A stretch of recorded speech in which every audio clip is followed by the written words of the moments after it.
Hi everyone, I'm Semanie Cato and I'm Head of Partnerships and Sales at Trackback. I actually started my career in freight and logistics, and it became clear to me back then that things needed to change and that blockchain was going to be a game changer in the supply chain industry. Trackback is the most exciting thing that I've come across in my career to date, so we're really excited to talk to you about it today. Hi, and I'm Erin. I'm the head of product and delivery at Trackback. So my background is in technology delivery and using emerging technologies to create real and meaningful experiences for everyday people.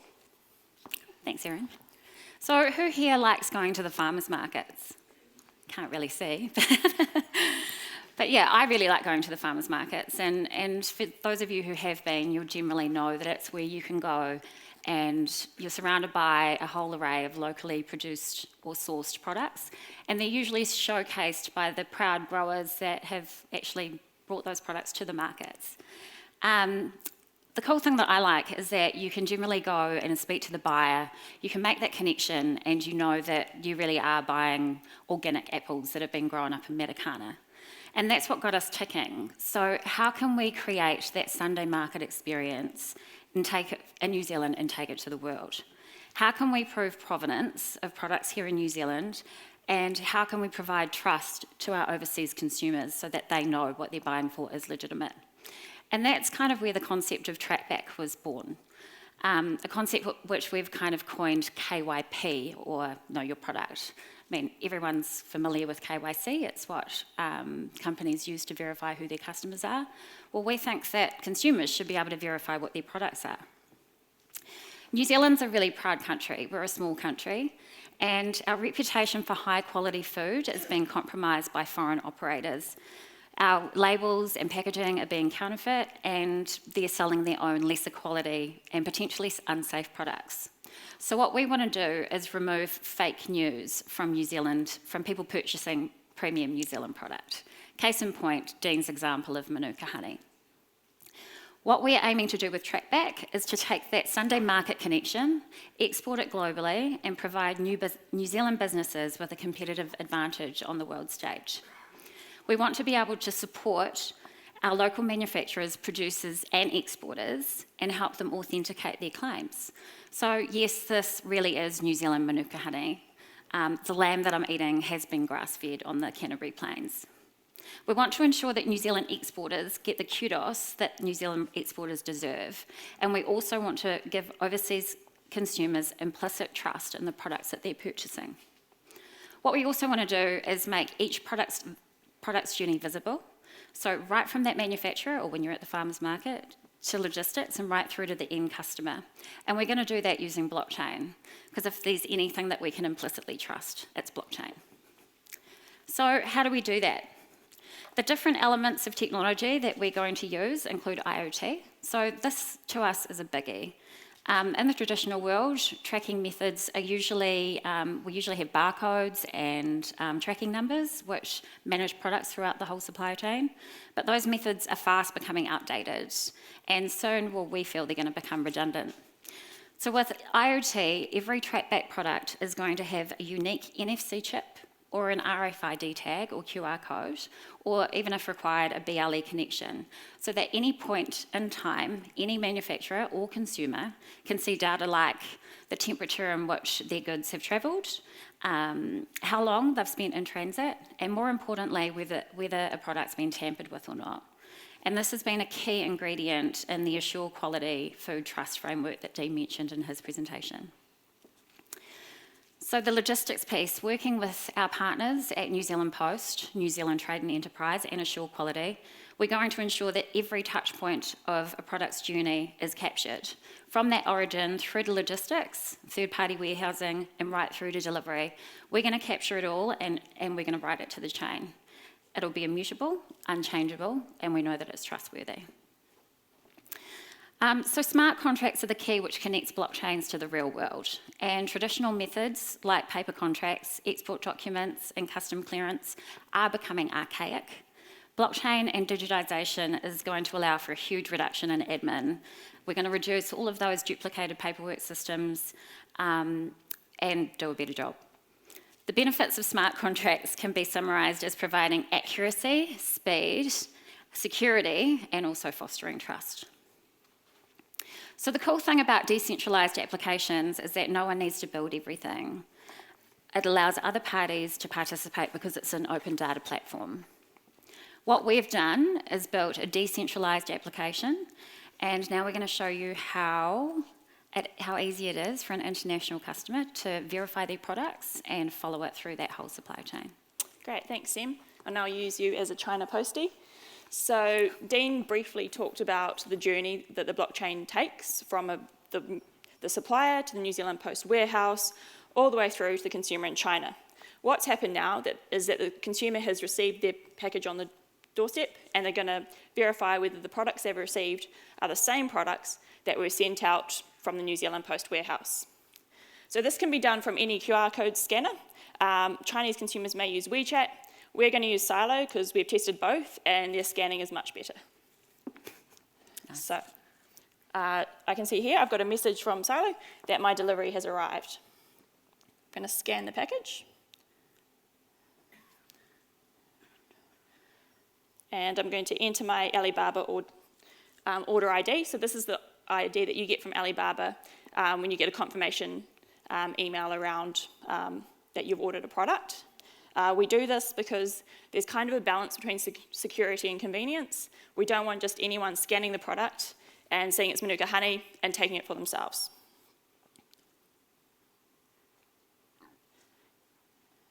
Show me my products.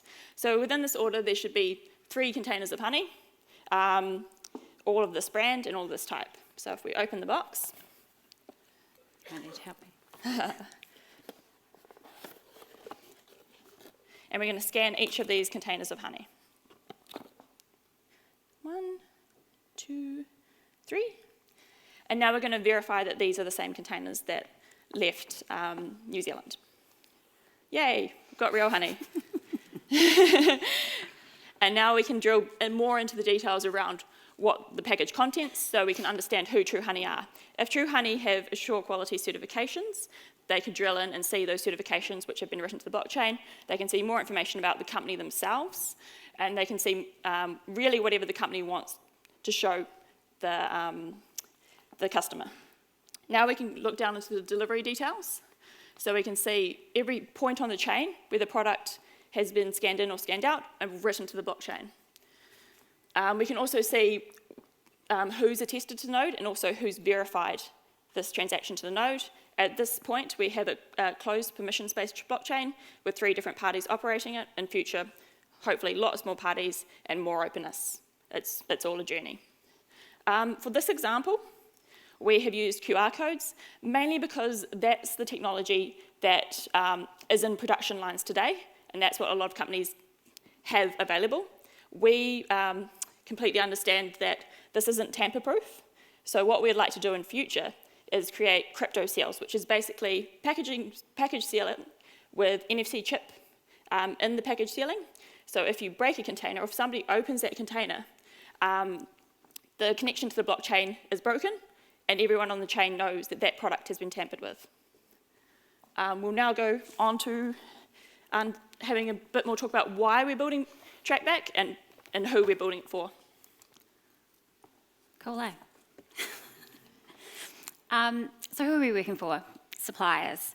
New Zealand's a small country, you know, and we can't compete on scale. So we really need to differentiate ourselves and discover what our customers and consumers value and work on ways to attest this. Our reputation for high quality food is being compromised and undermined at the moment. People are counterfeiting our labels and their packaging, and they're selling their own lesser quality products. Again, the case in point, Manuka honey.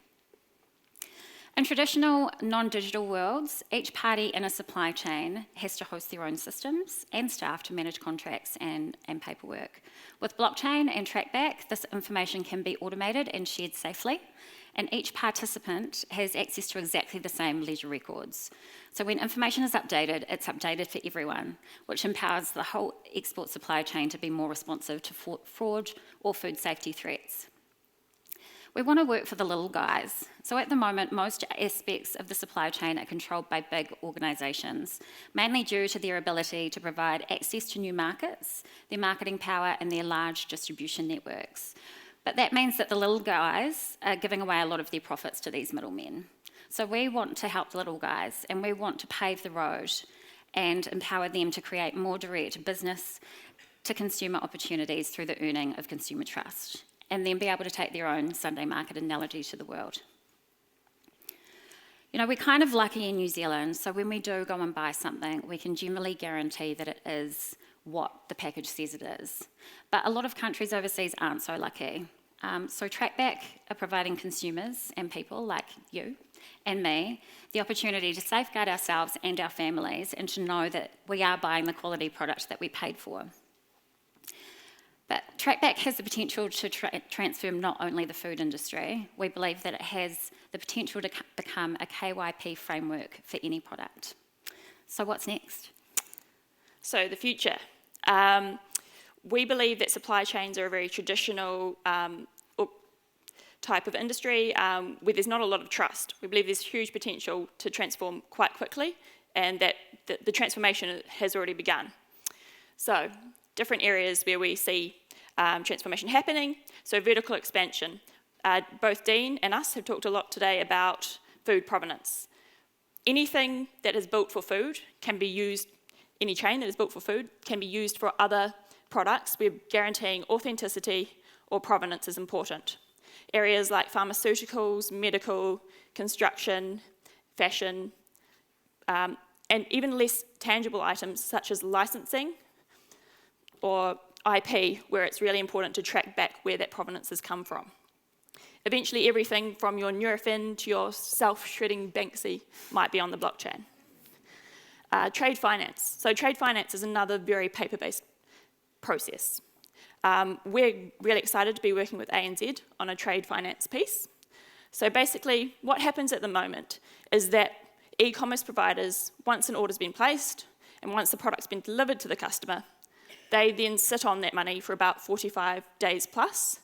One, because they want to give the customer a long disputes resolution period, and two, because it really makes them a shitload of money in investment and in gaining interest from that.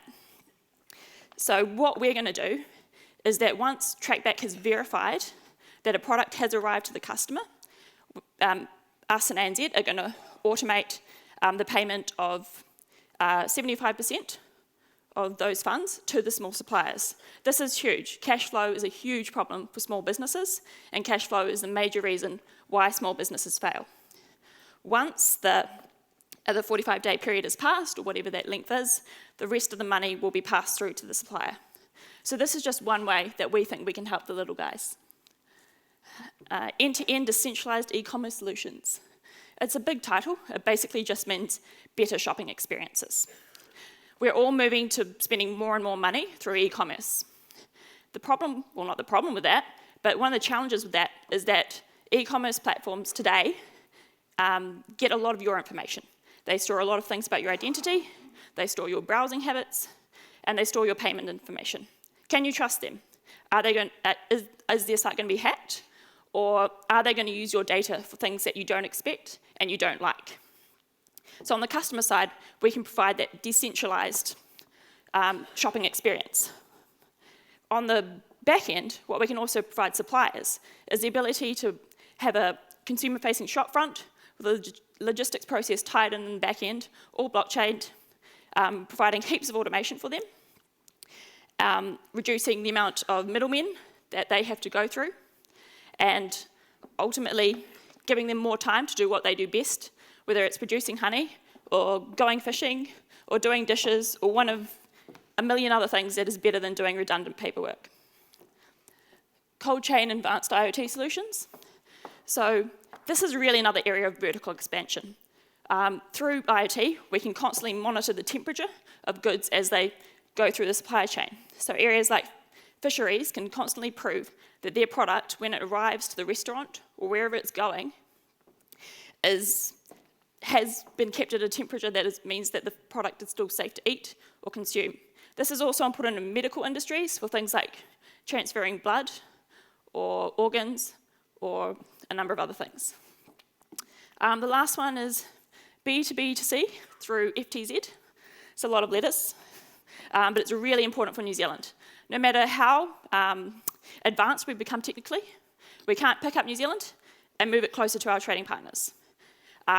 What we've talked about today is B2C. It's great, it doesn't scale.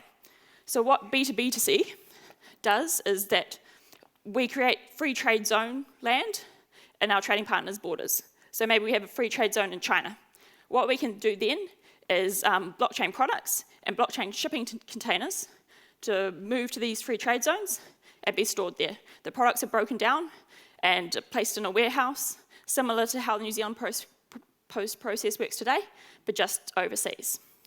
Then those products can be ordered from any e-commerce platform, just as you would today, and then you have your overnight shipping from the free trade zone to the customer. This effectively creates an Amazon-type New Zealand Inc. experience that we can take to our close trading partners, meaning that for our Chinese friends or our Singaporean friends, a cheeky weekend sab with the girls or a brosé with the boys is never too far away. So we think for a lot of industries, blockchain is the future. For supply chain, it really is the here and now. So how do you create trust in your customers? And how do you take that Sunday market experience to the world? Thanks for your time. We're here all day, and you can see our channels if you want to get in touch. Thank you. Thanks.